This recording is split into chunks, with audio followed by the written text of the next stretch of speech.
What's going on, guys? In today's video I will show you the best endgame, greatsword and staff build in Throne of Liberty. So in this guide I will show you a fully maxed setup with the best possible tier 1 gear, traits, masteries, skill rotations and everything else. And the best part about this is that for every single build choice I will explain my reasons, also how to get this powerful gear, and just overall you will be able to see what a fully maxed tier 1 character will look like, and what at the end game you can achieve as well. So if you want to use the best build in the game, then let's get right into it.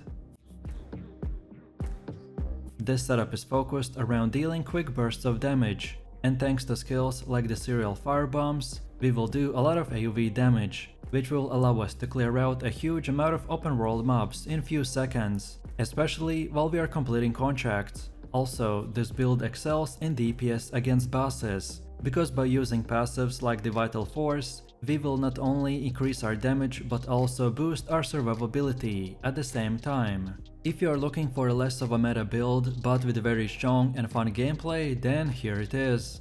So let's move over to the setup. For the choice of weapons we are going with the Greatsword and the staff, and first of all we have our skills. So for defensive skill we use the Iron Point parry, while for active skills we get the Precision Dash, Stunning Blow, Focused Firebombs, Guillotine Blade, Icebound Tom, Da Vinci's Courage, Frost Cleaving, Ascending Dash, Dead Blow, Judgment Lightning, Inferno Wave and Chain Lightning. As you can see from the gameplay, I don't have all of the same skill icons on my bar. It is because the skill icons will change depending on our specialization setup. So serial firebombs will turn into the focused firebombs, then Gaia Crash will turn into the Frost Cleaving, and finally the basic Dead Blow will turn into the enhanced Dead Blow. Then for passives we want to go with Forbidden Sanctuary, Flame Condensation, Raging Frenzy, Victor's Morale, Robust Constitution, Vital Force, Barbarian Dash and Cold Warrior. As for skill upgrade priority, for active skills we mainly want to focus on the Stunning Blow, Precision Dash, Gaia Crash, Judgment Lightning, Serial Firebombs and Inferno Wave. While for passive skills we focus on the Vital Force, Raging Frenzy, Cold Warrior, Robust Constitution and Forbidden Sanctuary. And then for the rest of your skills, they're not as important, so just upgrade them as you progress through the game. Also, remember to always upgrade all of your skills to blue first before moving on to the purple. Next we have skill specialization, and for Precision Dash get a bind and effect duration increase. Then for serial firebombs get these three, so focused firebombs, mobility and radius increased. Then for Icebound Tom get the bind.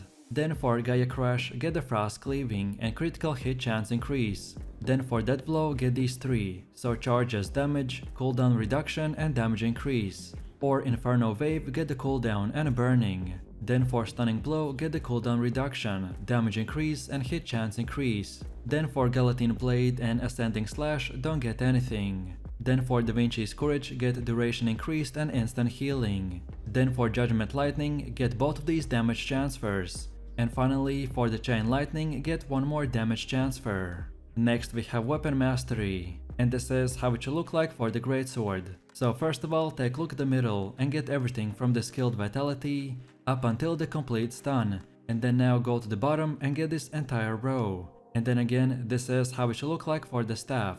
So very similar, at the start get the entire row, and then again go to the bottom and get everything from first mana regen node up until the ignition booster. Next let's take a look at our gear, and if you are looking for a full green or blue gear setup, then I recommend for you to watch my previous build videos. So first off we are using the Adenta's Gargantuan Greatsword with traits like the hit chance, heavy attack chance and critical hit chance. All gear should be at its max level and you can get it by defeating the Adentas. Next we have Talus Crystalline Staff, and you can get it with a hit chance, heavy attack chance and critical hit chance. You can get it by defeating the Talus. Next we have the Shadow Harvester Mask with magic evasion, ranged evasion and cooldown speed.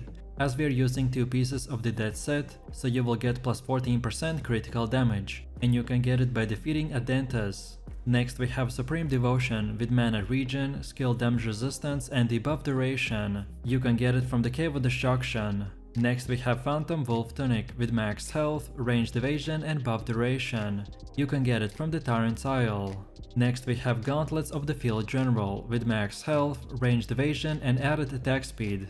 as we're using 2 pieces of the Imperator set, so you will get 150 melee heavy attack chance, and you can get it by defeating the Elder Aridus. Next we have Shadow Harvester trousers with mana regen, magic evasion and ranged evasion. You can get it by defeating the Juno boat. Next we have Sabatons of the Field General with melee evasion, ranged evasion and movement speed. You can get it from the Shadow Crypts. Next up we have the Clasp of the Conqueror with max health, skill damage boost and buff duration. You can get it from only purple armor chests. Next we have Braces of the Primal King with max health, skill damage resistance and debuff duration. You can get it from the Cave of Destruction. Next we have Ember Dimensional Band with max health, skill damage boost and buff duration. You can get it from purple armor chests. Next we have the Band of the Universal Power with mana regen, skill damage boost and buff duration. You can get it from the Queen Belantier or the Tevent. And finally we have the Belt of the Bloodlust with max health, skill damage resistance and debuff duration. You can get it by defeating the Aridus. Last but not least, if at this current moment you only have blue gear, then don't worry, because that gear doesn't really matter and you will soon enough start changing it for the purple pieces. This setup that I showed is the best current gear that anyone can farm, but no matter what gear you choose, this build will still work fine. But this setup is just an example of what the best of the best items will look like.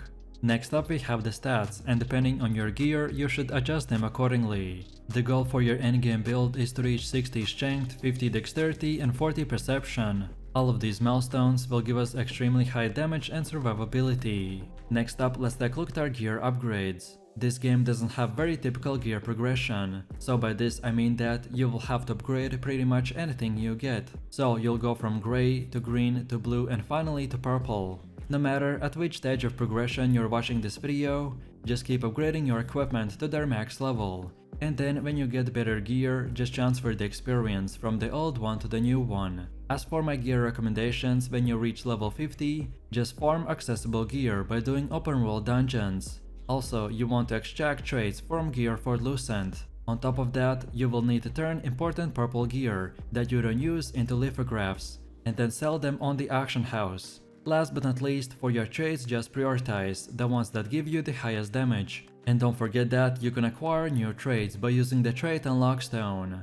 Next we have our Guardian choice, and this creature is a special transformation that can add offensive or defensive buffs to your character for 30 seconds. And for our build, the best option is the Shade Remnant Steno. This Guardian launches projectiles every second that can crit and heavy attack.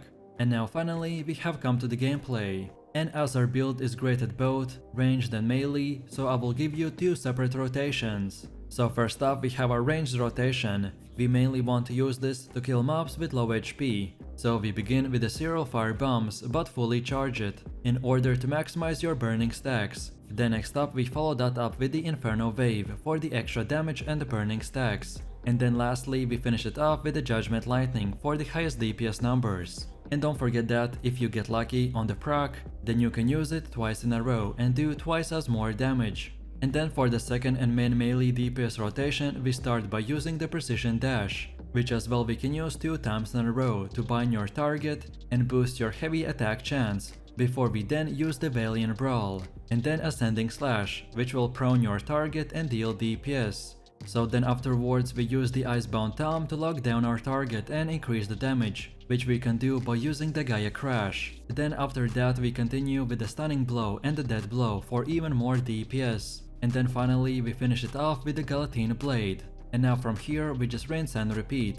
Also, as a side note, our Icebound Tom skill is perfect for kiting bosses, as it has a low cooldown and a great bind, but it can be used both, so offensively and defensively, while it also can be paired up perfectly with something like the Gaia Crash. And finally, you want to use the Da Vinci's Courage as often as possible, so pretty much 24/7 no matter which rotation you use. As I've said in my other videos, this is one of, if not the best buff in the game. So if you want to boost your HP and DPS at the same time, and not only to yourself but the party, then keep using it forever, and that's about it.